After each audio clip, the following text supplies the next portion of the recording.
Agora, tá. Bom, vamos lá então, vamos fazer... A gente está na segunda tentativa, tá? Na verdade, a gente tentou uma primeira vez e a internet nos traiu, né, gurias? Eu tô com duas meninas que eu tenho... Amanda, por favor, só fecha um minutinho o teu microfone. Obrigada. Eu tô com duas meninas aqui, né, que são a Amanda e a Sueli. Elas trabalham comigo em iniciação científica, a gente faz iniciação científica juntas. Ambas trabalham em temas de feminismo, né? A Amanda já trabalhou 2 projetos de iniciação científica, em que ela trabalha temas de ecofeminismo e América Latina. E a Sueli vem trabalhando desde o ano passado. Ela trabalhou Simone Beauvoir e Djamila Ribeiro, né, uma tentativa de leitura a partir da Djamila Ribeiro, uma leitura brasileira, né, e esse ano está fazendo uma abordagem mais dessa imagem, né, dessa representação do feminino a partir dos espaços das mídias, né, dos lugares das mídias, das representações, especialmente mídias sociais, né, Sueli, tentando entender um pouco como é que a mulher é vista e é representada, né? Qual é a imagem que é dada do feminino dentro desses espaços. Então, são duas gurias aí que têm uma boa leitura, um bom conhecimento do assunto, já estão bem envolvidas com a temática do feminismo, e eu convido elas na intenção de fazer uma primeira... uma abertura, né, das nossas participações no projeto Filosofia para Todos, que é um projeto que é coordenado pelo professor Rafael e Silva Lima. Esse projeto, ele tem a finalidade de uma dupla finalidade, por dizer de alguma maneira. A primeira delas foi executada na primeira fase do projeto, com total sucesso, que era abordar temas de interesse do Enem, para que os alunos do curso de filosofia, juntos, em parceria com professores supervisores, pudessem desenvolver vídeos didáticos que ajudassem na compreensão e no alcance desse conteúdo para aqueles que vão fazer as provas do Enem, as próximas provas do Enem, certo? Os vídeos estão no nosso canal do YouTube, Filosofia UEAP, os vídeos são ótimos, eu recomendo ver todos os vídeos, tá? Os meninos fizeram um excelente trabalho, estão todos de muito parabéns. Também, e aí, né, essa primeira fase foi finalizada, nós estamos entrando nessa segunda fase, que é onde nós, professores, começamos um trabalho de abordagem de temas, né, dentro desse espectro chamado Filosofia para Todos. Fazer filosofia para que todos entendamos e que todos tenhamos acesso e mostremos, né, nessa sociedade contemporânea, especialmente no espaço brasileiro, o quanto nós estamos desacreditados muitas vezes, né? As ciências humanas têm passado por uma nuvem de descrédito muito grande, tentando romper com um espaço de reconhecimento, de legitimidade que nós queremos não verdadeiramente angariar, mas mostrar que ele existe, que ele é necessário, né? E por isso, né, e não somente por isso, mas mostrando o valor da filosofia como prática do pensamento crítico, do pensamento analítico, de um pensamento que vai para além da margem da cotidianeidade, né, que tenta compreender, melhor dito, o universo, né, de suas possibilidades dentro da esfera prática, que é a esfera da ética e da política na qual eu vou me mover nas minhas participações, o quanto essa esfera da ética e da política é uma esfera de realização da vida prática e a esfera também da problematização e da oferta, né, de elementos hipotéticos ou resolutivos que podem colaborar, sim, com a realização e com o melhoramento das condições das nossas vivências como seres humanos nesse mundo, né? Nesse cenário, a proposta que eu fiz ao Rafael e que o Rafael abraçou, felizmente, é que nós possamos fazer uma série de 6, 7 participações, né, em cada uma delas nós vamos tratar um tema diferente, nós vamos falar de uma questão diferente, certo? Questões que estão perambulando aí na nossa cotidianeidade, né, e que a filosofia tem algo a dizer sobre elas. A filosofia pode, sim, contribuir reflexivamente, criticamente, para pensar sobre essas questões que estão se apresentando no nosso cotidiano. E a primeira questão, então, que eu trago, é esse tema que estourou, eu acho que faz uns 10 dias, né, gurias? Faz uma semana, 10 dias, mais ou menos, que é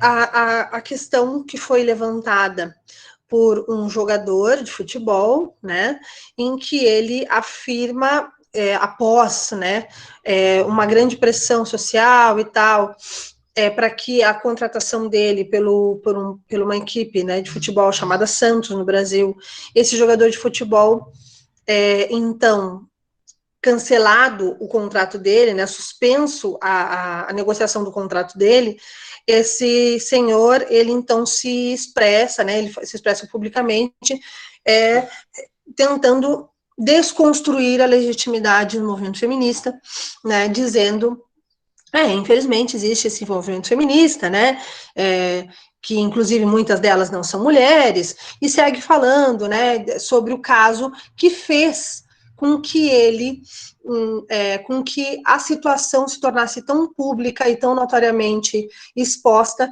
e que levasse à suspensão da contratação dele, que é um caso de violência sexual, pelo qual ele foi condenado na justiça na Europa, e que ele responde já há alguns anos, né, e que hoje cumpre bem, né, já está condenado, mas está transitando ainda, mas ele tem já, sim, a condenação pelo caso de violência sexual. Esse caso motivou, então, que os movimentos feministas dentro do Brasil, eles gerassem uma pressão muito grande, né, em torno do que é a empresa Santos, né,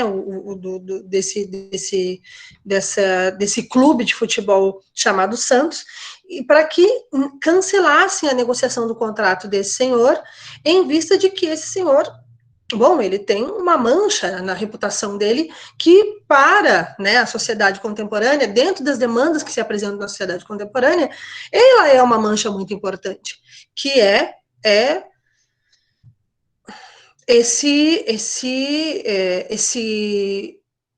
essa afronta moral, por dizer de uma maneira, né, sobre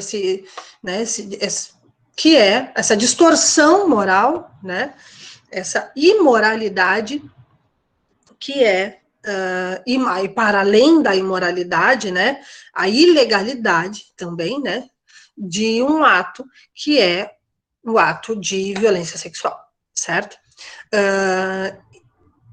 Tudo isso tem gerado muita polêmica nas redes sociais, as pessoas se manifestaram fortemente e seguem se manifestando. Nós sabemos que existem movimentos que são a favor do jogador e movimentos que são contra esse senhor, né? Mas aqui o nosso propósito não é emitir um juízo sobre o jogador ou emitir um juízo sobre a fala, sobre se ele deve ou não ser contratado pela equipe.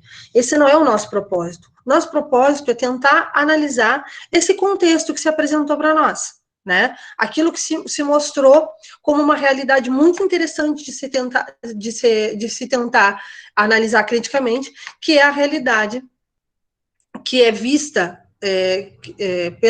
por nós feministas como bastante, como uma vitória, sim, né, do movimento, que é conseguir que pelo menos esses temas ganhem o espaço da publicidade e que esses temas eles possam ter uma força política tão grande ao ponto de que empresas vejam que a sua reputação está sendo colocada em jogo quando se trata de temas dessa natureza.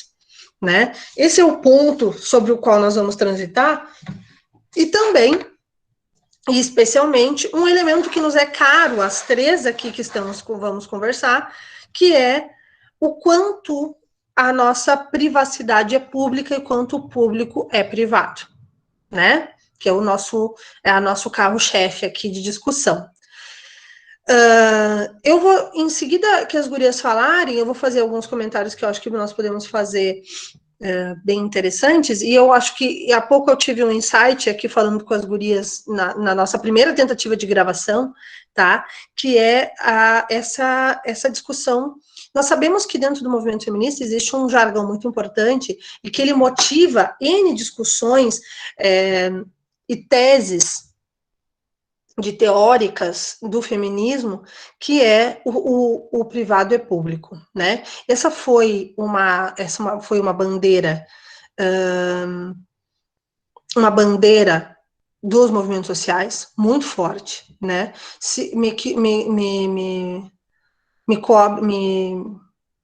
Me ajudem se eu estiver errada, né?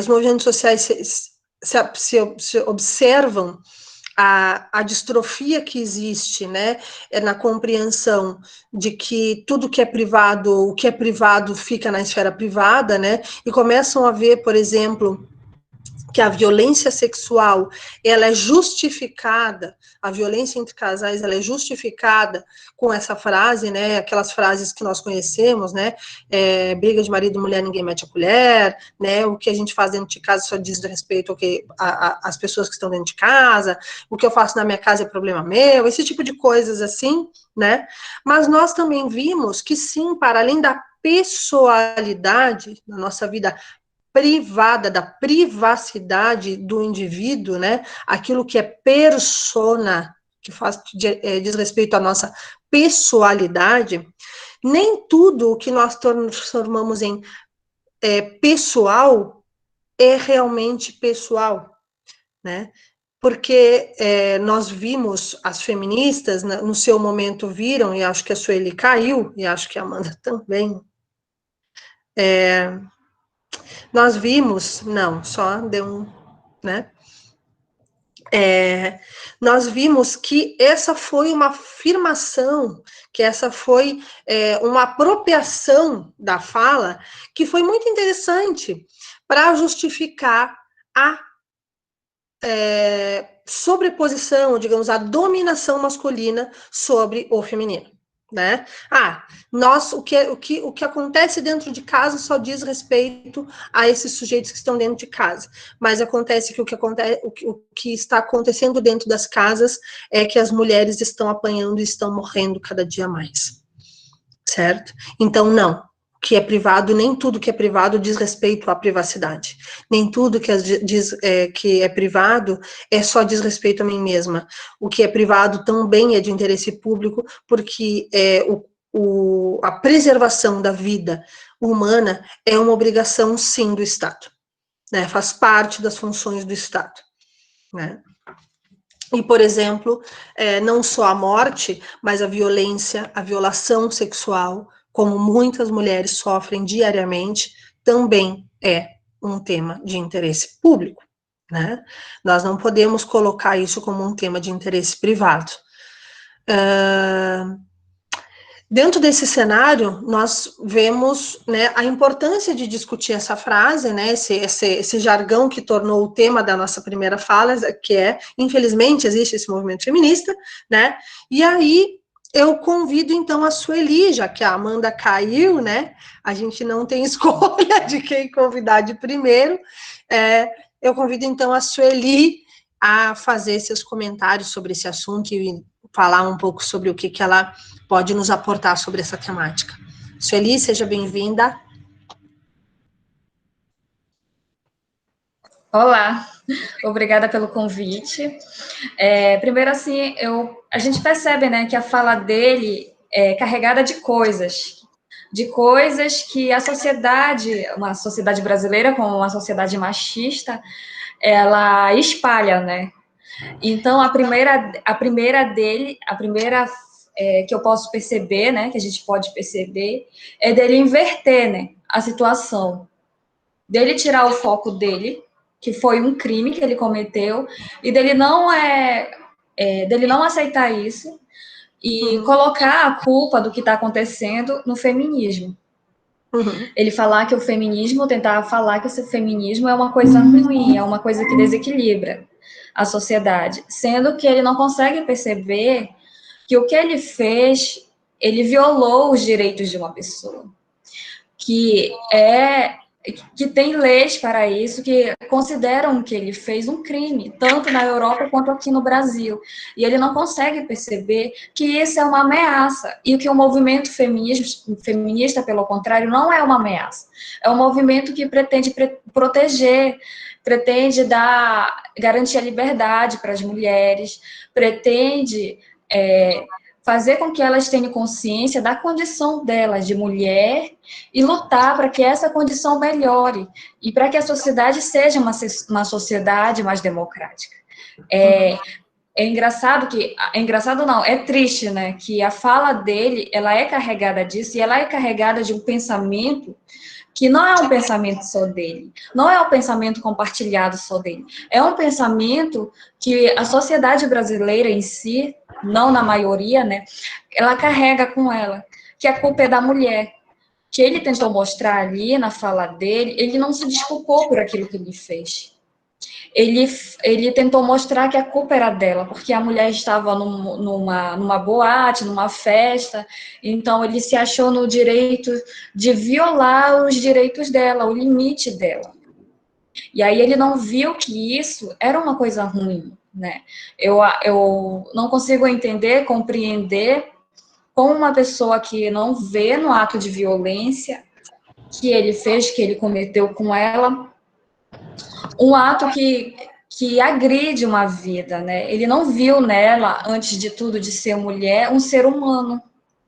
E isso, assim, e isso a gente percebe no pensamento brasileiro, que isso acontece muito. E outra coisa que é exaltado por ela ser mulher, esse lado dela estar na festa, ou dela sair, ele foi ressaltado. Ah, a culpa é dela, porque ela estava vestindo é sempre assim, né? Ela estava com roupa curta, ela saiu sozinha, ela não poderia estar lá, ali não era o lugar dela. Então, a gente vê, assim, que esse tipo de atitude ele viola a liberdade da mulher. A gente percebe que, será que a gente chega a se perguntar, será que a gente mesmo é livre? Porque a gente sai com medo. A gente tem receio desse tipo de homem, né? Porque eles não entendem o que é um não, né? Eles não entendem que quando a gente não quer, a gente não quer, a gente não está. Não é porque a gente esteja lá só, ou a gente esteja em algum lugar só, com o tipo de roupa, que a gente esteja à disposição. Não, a gente está lá porque a gente quer, porque a gente acha que a gente pode, que a gente é livre. Mas pela visão, pelo que ele demonstrou lá, ele quis dizer, a fala dele é carregada, e quis dizer que a mulher estava no lugar errado, que ela é a causadora, e que o movimento feminista, por ser um movimento feito de mulheres, né, foi um movimento culpado da demissão dele, né, e que ele lamentava isso. E aí a gente percebe que quando a Simone ela até fala dessa questão do negativo e do positivo, ele se vê como positivo, porque ele é homem, ele pela aquela fala que ele falou, ele achou que ele ia ser aparado pela sociedade brasileira, que é uma sociedade machista, e que ele ia ser amparado por ela, e lamentava, né, pelo que ele acha que só o feminismo se revolta, mas isso vai além, né, porque isso passa além do feminismo, isso vai para as leis, isso não só com mulheres, mas com outros seres humanos que não são só mulheres, não se encaixa só nessa categoria mulher, né? E aí ele ressaltou isso. E aí a gente vê que essa questão da mulher ser o negativo da sociedade, ela faz com que a fala dele, de um modo geral, da sociedade machista, se revolte contra o movimento feminista, porque a mulher, ela é construída dessa forma negativa. Ela é apontada como a bruxa, como a madrasta má, né? Ela é apontada como a Eva, a Pandora. Ela é a culpada de um modo geral, na visão deles, né? Pelas desgraças, pela a inclinação dos homens, a tragédia, a sociedade machista culpa as mulheres. Então, eu percebo nisso muito forte na fala dele, que essa fala tem várias coisas por trás disso que a gente precisa analisar, né? Transcorrer.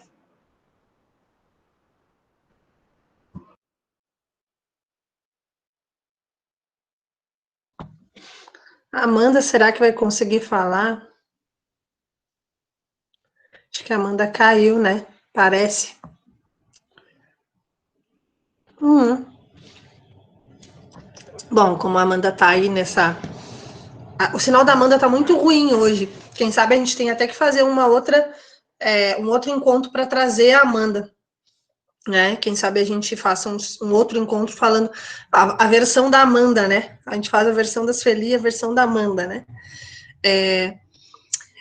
Eu achei bem interessante isso que tu falasse, Sueli, né? De que a gente está numa sociedade em que foi colocado, né, estigmatizado, né? Existe uma história, um laço histórico, cultural, em que a identidade da mulher ela é endemonizada, né? Que a mulher ela é colocada sempre como a culpada das ações do masculino, né? Os homens eles agem, desculpa, equivocadamente em virtude das ações que são motivadas pelas mulheres, né? E é muito interessante isso, né? Exatamente porque nós colocamos um peso da carga da responsabilidade na mulher e transformamos o homem num ser infantil, né? Transformamos o homem num desprovido de condições de emitir juízos e tomada de decisões, né? E aí me faz rememorar uma série de coisas, né, que nós usamos usualmente nas nossas falas cotidianas e o quanto elas são maculadas por isso, né? Por trás de um grande homem sempre há uma grande mulher, por exemplo, né? Ou a história de que os homens, eles nada mais, os homens, eles fazem coisas, né? Porque eles são imaturos, né? O fulano, o homem nunca chega a ser nunca ter maturidade, né? Sempre vai ser um imaturo. E com isso nós vamos justificando, né, popularizando uma justificativa das imoralidades que os homens cumprem e realizam na vida pública, né? Parece que a gente diz, o fulano é um idiota funcional, né? Então, por isso, se justifica qualquer bobagem, qualquer merda, né, que ele fizer, né? E vamos dando legitimidade às ações, dando um valor de incapacidade moral, porque o homem não é capaz de moralmente distinguir o que é certo do que é incerto, né? Do que é correto ou do que não é correto, né? Veja que nós mesmas dissemos, tanto eu quanto tu, Sueli, veja que interessante, a gente disse assim, porque o cara, ele acha que ele tá certo. E aí eu me questiono, e aí eu coloco aqui como advogado do diabo da história para vocês, será que ele realmente acha que tá certo? Ou ele claramente sabe que se utilizar esse discurso, ele vai ter a legitimação social daquelas que somos nós que dizemos, né, as mulheres também dizemos, aí vamos fazer a nossa meia-culpa, né? É um idiota funcional, ele não se dá conta que o que ele está fazendo é errado. Quando eu pego, né, e aí vamos utilizar algo bem didático, se eu vou à casa do João, tá? X, de X. E pego o carro dele, roubo o carro dele, certo? O que o João faz? O João me denuncia, não é? Então o João sabe o que é certo e o que é errado, certo? Mas o João não é capaz de moralmente se dar conta que este corpo aqui é meu e não dele. E aí, o que vocês acham? Levantando a polêmica. Vamos lá. Eu acho que sim, eu acho que eles são capazes de se dar conta disso. Só que o ser feminino é um ser tão desvalorizado e tão desmoralizado assim na sociedade, tanto quanto a mulher quanto o movimento que ela propõe, né?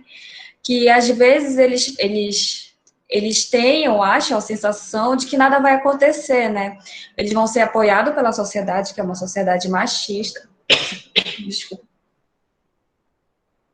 E o que ele fez não foi um crime, né? Ele, ele se justifica ai, desculpa, por ser contra uma mulher. Eu acho que as pessoas elas conseguem saber o que é certo, o que é errado e o que não, porque as leis estão aí, né? Matar mulher, estuprar, qualquer outro tipo de violência é considerado um crime. E isso toda hora as mídias, a TV mostra. Mas o que é que faz com que esse homem não perceba que o que ele faz é crime, que o que ele faz está considerado, está enquadrado como um crime? E que ele pule, né, burle, e isso eu acho que vai além, né? É toda uma história das mulheres sendo demonizadas, né? E colocadas como culpada e ele se vitimizando. Claro que nem todos os homens são assim. E aí a gente esse movimento de demonização, tanto das mulheres como do feminismo, faz com que as pessoas não queiram compreender e entender a proposta do movimento feminista. A gente pôde ver isso também nas últimas eleições que tiveram para a presidência agora da República. A gente viu que o movimento feminista ele foi muito taxado por ser um movimento que estava lá tentando esclarecer e lutar para que as leis e tudo que amparasse a mulher não regredisse. E aí, então, como a gente tinha naquela época um partido que tinha uma visão mais progressista, vamos dizer assim, ele estava com a imagem fissurada por escândalos de corrupção e coisas do tipo que que estavam assim ganhando repercussão muito forte, não só no Brasil como fora do Brasil. Movimentos que são considerados, vamos dizer assim, de esquerdas, né, aqui no Brasil, foram alinhados a esse partido. E quando as mulheres elas iam reclamar na internet ou fazer alguma coisa, quando os movimentos se levantavam para falar, para ir em busca de seus direitos e de denunciar e fazer denúncia, isso era usado contra os movimentos. Ah, porque elas são esquerdistas, elas são comunistas. E aí virou um bolo, né? Foi separado, virou um bolo, foi englobado, duas bolhas. Aí, de um lado, esquerdas, de um lado, direito. E aí, o que era a direita? A direita era a figura de um homem branco, heterossexual e que se dizia cristão. E tudo que era o oposto disso era considerado ruim, porque as pessoas elas não se deixaram ou não quiseram entender o que os movimentos estavam querendo levantar naquela época, né? E até agora é isso. Então, os movimentos foram muito massacrados e o lado negativo desse movimento, e que a gente vê que a mulher ela é construída como lado negativo, e o movimento que então é inspirado nela e sustentado por ela é tido como negativo, e que é uma coisa, dentro da concepção machista de sociedade, vista como ruim, como algo que vai desequilibrar a sociedade. E ela era alinhada a esse partido, né?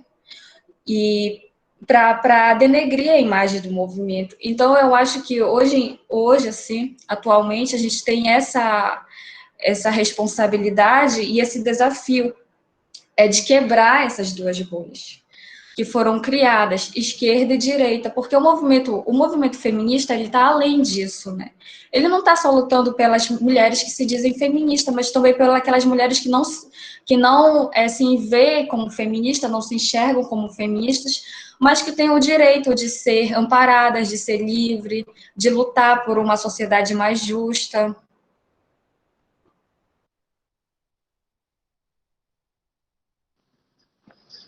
É interessante isso, né, que tudo que é ligado ao instinto, né, por exemplo, a parte sexual do homem é sempre ligado ao instinto, então tudo que é ligado ao instinto e relacionado ao homem, né, é visto como algo incontrolável. O homem fez tal coisa, ele matou uma mulher porque ele estava com ciúme, e o ciúme é instintivo. O homem, ele abusou sexualmente, violentou uma mulher por causa do instinto, ele não consegue se controlar, mas a mulher ela é colocada numa situação tão objetificada que ela é colocada como objeto de uso para o instinto do homem. O homem, ele pode fazer o que ele quiser, com base no instinto dele, né? E transformar a mulher em um objeto. E eu acho que é isso muito que acontece em relação ao caso, né, que está sendo posto.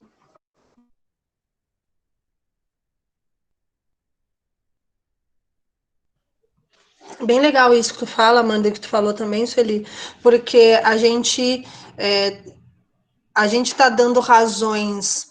É interessante, né? Porque assim, na filosofia, né? Aliás, no lastro da nossa história, a gente criou uma dualidade muito importante e muito perigosa, né? Um lado está o espaço das emoções, das apropriações, dos problemas, né? Das conciliações emotivas e problemáticas, que é o espaço da privacidade, né? E esse espaço da privacidade foi colocado um serzinho aí dentro, que é a mulher, né? A mulher, ela seria a rainha do lar, né? A rainha da privacidade, né? E como rainha da privacidade, ela é também a rainha de todos esses problemas, né? Ela é a mãe e tutora de todos esses problemas, né? Por outro lado, dentro dessa dualidade, está o espaço público, que é o espaço da razão, o espaço da consequência, o espaço da realização razoável, né, da ponderação, da justiça, da ação estratégica, da ação imbativa, né? E neste espaço está um outro serzinho que é chamado homem, né? Quando esse serzinho chamado homem avança no lugar, no ambiente privado, que é o ambiente que é o ambiente identitariamente colocado como o ambiente do feminino, ele, então, interessantemente, avança como um ser dotado de instintos, como disse a Amanda, né?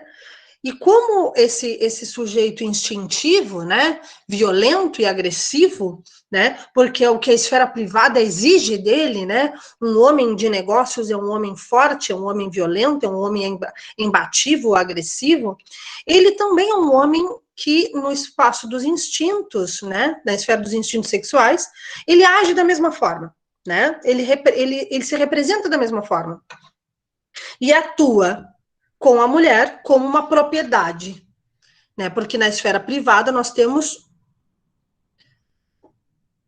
propriedades, né? Aquilo que me pertence, né? Não conseguimos entender que a esfera da privacidade é a esfera do compartilhamento, da troca, da comunidade de valores, da solidariedade humana, do amor, da fraternidade, do companheirismo, né? Da realização de duas pessoas ou de um grupo de pessoas que compartilham uma vida.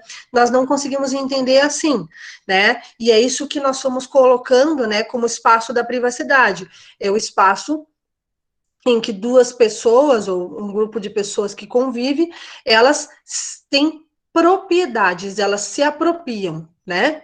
Essas propriedades, elas são bens móveis, né? Bens imóveis, né? Como casas, bens móveis, como aquilo que constitui as nossas casas, e também são as pessoas, né? Das quais os homens se apropriam, né? Porque a minha esposa, os meus filhos, o meu carro, né? Isso me pertence. E exatamente porque me pertence, eu dirijo o meu carro e dirijo a minha esposa. E aquelas, né, é interessante, né, a minha esposa, minha companheira, sei lá o quê, né, como nós quisermos chamar. Mas é legal, né, de tentar entender isso, legal no sentido bem irônico da palavra, porque este homem, né, também vê que a mulher, uma vez que ela vai para a esfera pública, né, para a vida pública, que ela vai para um bar, que ela vai para uma festa, que ela assim, né, que ela faz as mesmas coisas que os homens também fazem, né? Essa mulher, ela não deixa de ser um objeto da privacidade do homem, né? Como a Amanda e a própria Sueli também estavam dizendo, né? A gente passa a ser, eles seguem acreditando que são nossos donos, que nós somos suas propriedades, né? E exatamente porque tu te expôs na esfera privada, tu é um objeto, né? Tu é como um carro que tu vê na vitrine da loja, né? Tu sabe o que é o que tu faz com o carro que tu vê na vitrine da loja? Eu quero, eu compro e levo para mim, né? O homem vê a mulher no bar, bebendo, fumando, sei lá, né? Dançando, né? O que ele pensa? Eu quero, eu levo para minha casa, eu levo para o meu carro, eu levo para, sei lá, para o motel. Por quê? Porque foi legitimada a ideia de que o homem é o proprietário. Ele é o dono, né? A gente não diz, né? É engraçado, né? Porque a gente diz, é o meu esposo, o meu marido. A gente até diz assim, mas às vezes, assim, não parece que tenha o mesmo valor moral de quando os homens dizem a minha mulher, o meu, né? A minha casa, eu comprei, né? E tudo isso circunda, né? Tudo isso que a gente está dizendo em paralelo tem tudo a ver com essa ideia, né? De que da desmoralização, né? Do movimento feminista em face a uma atitude de um homem que tratou uma mulher como um carro na loja, né? Por fazer um comparativo, né? Que tratou um carro na loja. E o mais absurdo da história, né? O que nós falávamos antes de começar a gravar é que, bom, aqui ninguém está julgando o ato, certo? Inclusive, vamos lá, né? Temos a clareza de que qualquer punição na justiça dentro de um Estado democrático tem uma finalidade, que é a reforma moral, certo? Essa é a finalidade, certo? Nós não estamos num Estado totalitário que o objetivo é que o cara fique com uma bola presa no pé e que ele passe o resto da vida pagando por aquilo, não é, né? Dentro da democracia, né, o objetivo é que nós nos transformemos em cidadãos plenos de direitos e deveres, certo? Quando há uma distrofia nessa compreensão, quando algum cidadão não consegue compreender qual é o espaço dos seus direitos e deveres dentro do Estado, existe a punição, ok? E esse espaço da punição, esse lugar da punição, é compreendido pelo espaço jurídico, né? A juridicidade se ocupa disso, né? E a polícia executa, digamos assim, né? O poder policial executa, digamos assim, né?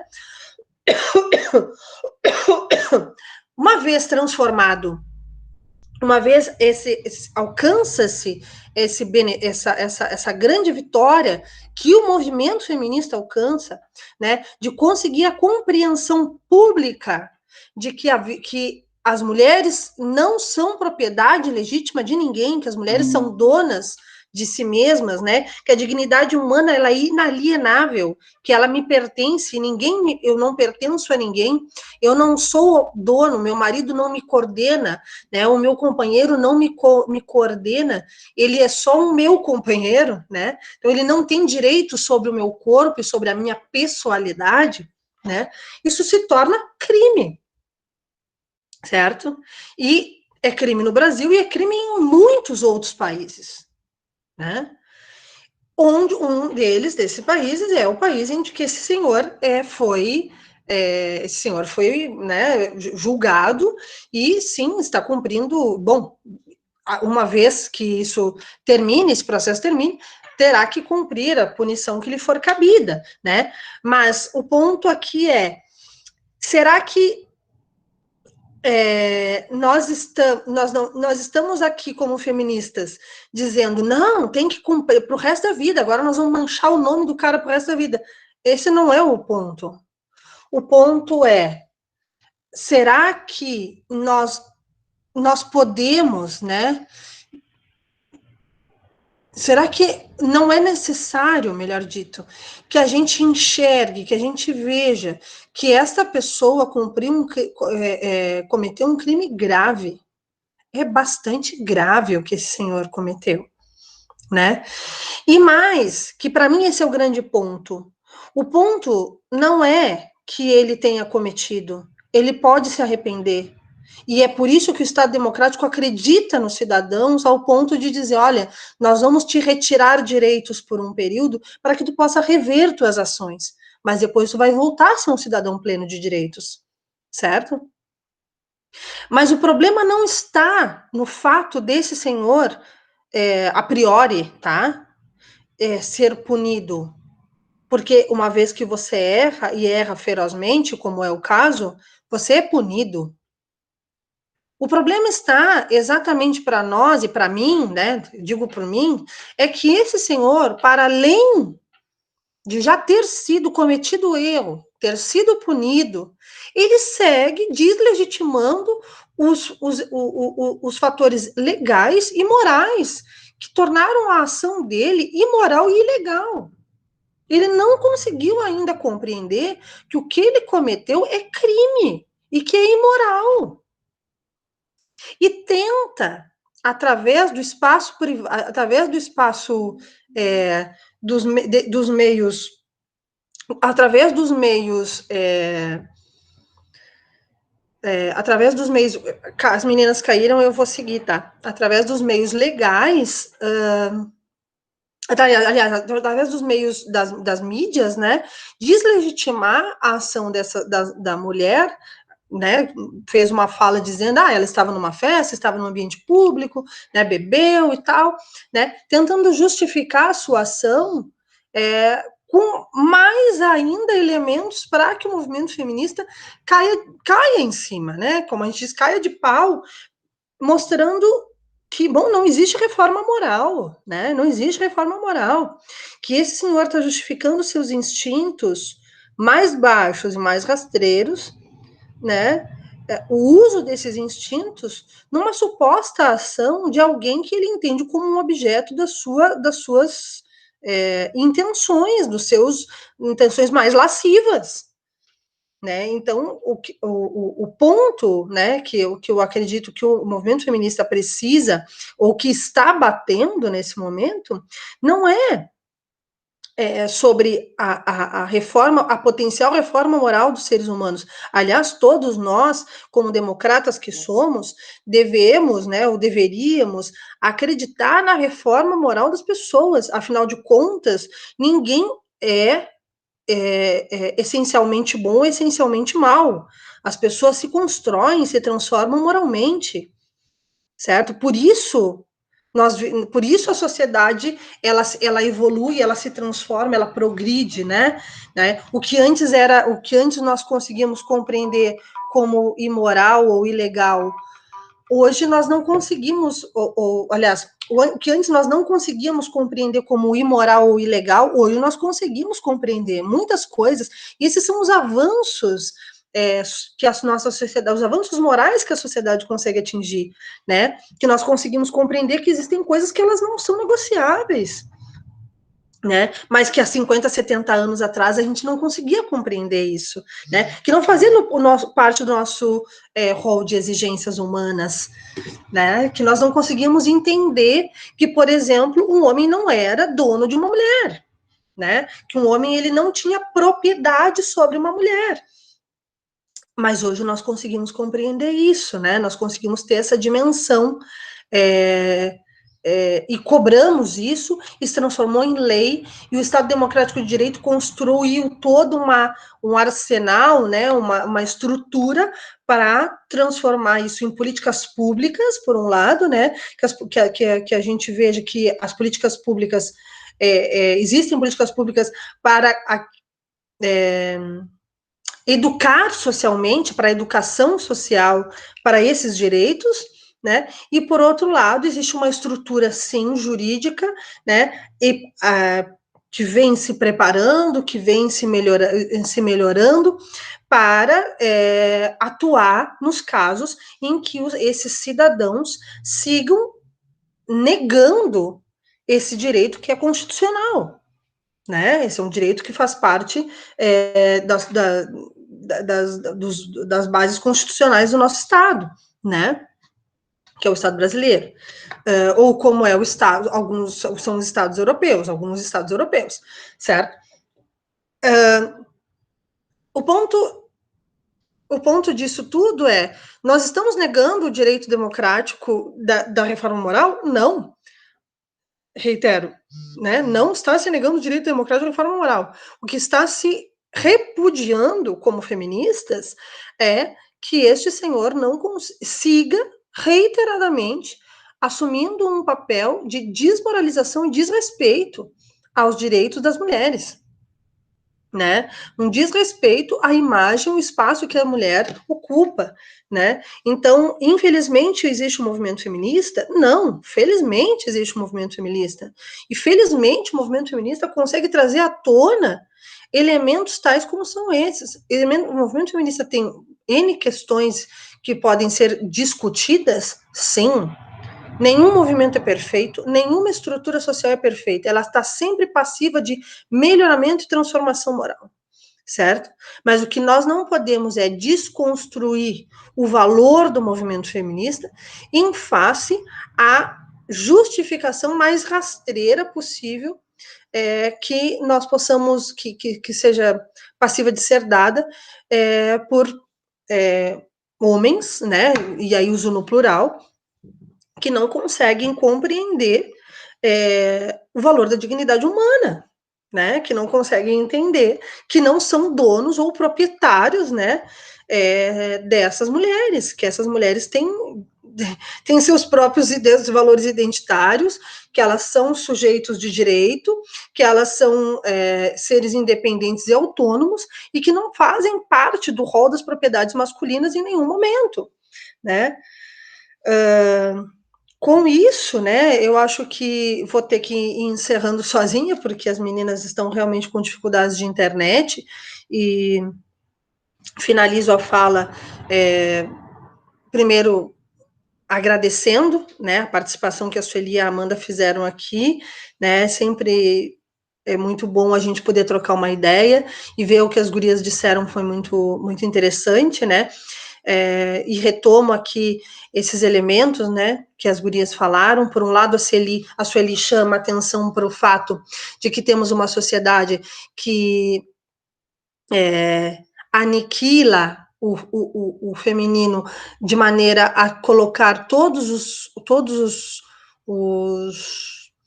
as características, né, todos os vícios, né, sociais dentro do espectro do que é a mulher, né. A mulher, ela é a fonte de todas as depreciações e elementos negativos que compõem a nossa vivência. Afinal, a mulher é a motivadora das negatividades, e esse é um lastro histórico, cultural, que demarca, né, que nos demarca e que nos contra o qual nós temos que debater e embater constantemente, né? A mulher, ela sempre precisa justificar a sua existência e o seu valor dentro de uma sociedade que naturalizou colocar a mulher como a imoral, né? A fonte da imoralidade, né? E, por outro lado, também os elementos que a Amanda coloca, que eu achei também muito interessantes, que é a justificação, então, que é dada pelos homens, né, de que eles nada mais o que estão fazendo é responder aos seus instintos sexuais, uma vez que as mulheres provocam, né? As mulheres provocam. A Sueli está voltando, né? Mas de qualquer maneira a gente vai aproveitar para agradecer a Sueli. E as mulheres provocam, então os homens só respondem, né? Como instintivos que são, como se fossem cachorros, né? Como se fossem amorais, né? Como se fossem amorais. Os homens, eles então, nesse momento, se utilizam se apropriam, né, de um lugar no qual eles não podem ser julgados, que é a amoralidade, porque eles estão somente respondendo aos seus instintos. Ah, mas também ela provoca. Ah, mas também ela estava de saia curta. Ah, mas também ela bebeu. Ah, mas também ela deu em cima. Ah, mas também. Mas também, né? Instintos. Bom, se nós nos rebaixarmos como seres humanos, e aqui eu digo para os homens também, né? Se nós rebaixarmos como seres humanos a instintos, nós estamos nos assumindo, né, um lugar que, bom, já não nos compete, né? E sobre o qual nós temos que, inclusive, avaliar se nós não estamos nos rebaixando como seres humanos, né? Como pessoas humanas, né? Bom, se nós não somos capazes de avaliar o que decidimos, então temos que repensar a nossa própria prática social, né? Pensar o quanto nós somos seres dotados de capacidade para viver em sociedade. Né? Se nós não conseguimos superar o valor da individualidade puramente instintiva, desejosa, daquilo que tem a ver com os elementos mais lascivos, né, dos nossos impulsos humanos, se nós não conseguimos superar isso, né, e tentamos justificar as nossas ações humanas a partir desse tipo de elementos, são os instintos, né, nós estamos, então, incapacitados, inclusive, de viver em sociedade. Né. Eu não sei se a Sueli quer comentar alguma coisa. Sueli, eu estava encerrando, mas se tu quiseres aí, aproveita, faz teus últimos comentários e te despede, que nós vamos ter que deixar para fazer com a Amanda um outro momento, porque eu acho que a Amanda caiu de novo e não está conseguindo voltar, né? Tá, será que tu vai conseguir falar, Sueli?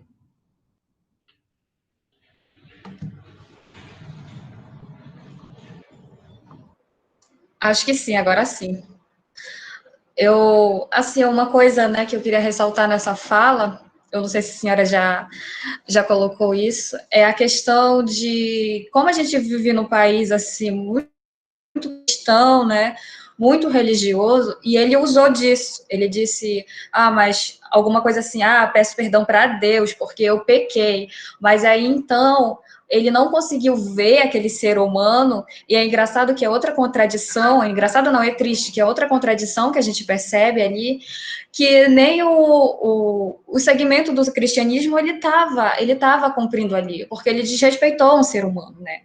Ele não amou o próximo, como eles dizem, né? E as pessoas usam isso, a sociedade machista, ela usa muito isso para justificar essa falha. Porque eu sou cristão, que eu estou acima de qualquer coisa ou de qualquer ato que eu faça ou falo. Né? Então, eu percebi muito isso nele carregado, e ele também não contava com outro detalhe, que eu acho que a mente lá dele estava muito fechada, e uns anos atrás ainda, ele ainda estava preso, eu acho, em outro século, é que as pessoas, através da internet e também através da conscientização do movimento feminista e de outros movimentos, as pessoas entendem e foram cobrar, né, na internet e fizeram pressão social. Eu acho que ele não estava contando com essa pressão social, que ele iria sofrer isso, porque se a gente fosse pensar uns anos atrás, isso não aconteceria, porque a gente não tinha voz. Então, esse instrumento que é a internet, ela tem os seus lados positivos, lados negativos, mas ela foi boa nessa questão, que as pessoas foram lá reclamando. Mal ele sabe que não é preciso ser feminista para a mulher ter a consciência do que é uma violação, que ela tá sendo privada, e que o que aconteceu com aquela moça pode acontecer com qualquer uma de nós. Porque um homem, ele não vê um homem como ele, né? Não vê a mulher como um ser humano, acima de tudo, que precisa ser respeitado, que tem leis que garantem isso. Ele vai lá e objetifica essa mulher.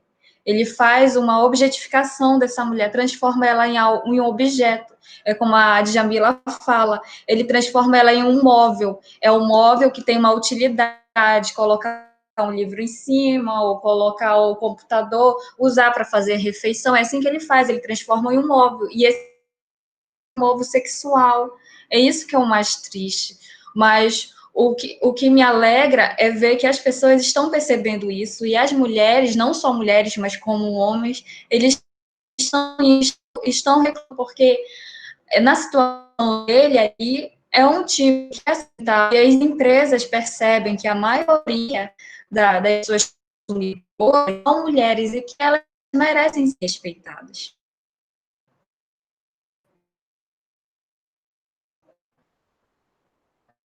Eu vou cortar a Sueli, porque tá te cortando, tá, Sueli? Tá pixelando a tua fala. Agora melhorou de novo, mas queres tentar te...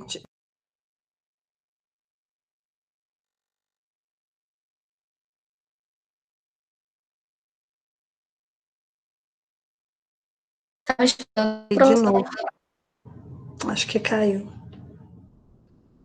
Tá muito ruim o sinal de internet hoje, gente, mas vamos ter que encerrar. Vamos encerrar, então.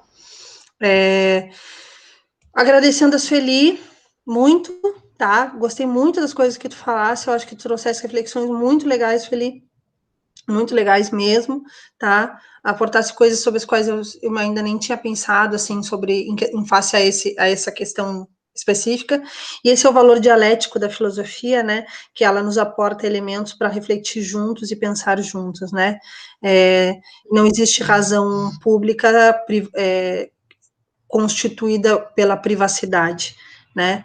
A razão pública ela é sempre compartilhada, e é por isso que ela é pública, por isso que ela é tão capaz e competente de transformar, de ser transformadora, porque cada um que aporta uma coisa diferente nos dá matiz e elementos para pensar elementos diferentes, né? Esse é o objetivo dessas participações que eu vou trazer de pessoas, para além de serem muito queridas, pessoas que eu admiro, que eu respeito pelo trabalho que fazem, pela dedicação que né, realizam o que vem fazendo, que é o caso da Sueli, que é o caso da Amanda também, duas meninas que têm se mostrado muito dedicadas ao seu trabalho dentro da iniciação científica e que mostram em suas falas que conhecem do assunto, que reconhecem a importância do assunto, a importância científica desses temas, né, e pessoas que têm algo a dizer, né, algo a aportar sobre o assunto, a oferecer para a razão pública, né, esse é o propósito desses encontros, né, que nós vamos fazer, e com isso eu agradeço a Sueli, agradeço a Amanda, ainda que ela não esteja, não tenha conseguido voltar na chamada, ela nos mandou uma mensagem dizendo que não conseguiu voltar, tá, e encerramos esse nosso primeiro encontro, né, cujo tema foi infelizmente existe esse movimento feminista e nós tentamos discutir sobre a legitimidade dessa afirmação e colocar pelo menos algumas pulgas atrás da orelha, né, para problematizar essa afirmação que foi feita aí há alguns dias atrás. Certo, gente? Muito obrigada a todos, obrigada pela atenção, obrigada pela audiência. Se vocês quiserem fazer comentários, fiquem à vontade. O e-mail da coordenação do curso, da coordenação do projeto está disponível também, né? E esses e-mails podem ser repassados para nós professores e nós tirarmos dúvidas e colocarmos aí, ofertarmos, sei lá, manter o debate, manter o discurso, né? Se quiserem comentar debaixo do vídeo aí também, daqui uns dias a gente entra, eu e a Sueli, e comentamos e batemos um papo, porque esse é o valor do discurso público, o valor do compartilhamento e da complementação, né? O valor dialético de acreditar que a verdade ela é construída por todos e com todos, certo? Bom restante de dia a todos, até logo, até o próximo encontro, até o próximo vídeo. Até logo. Tchau, tchau. Obrigada. Tchau.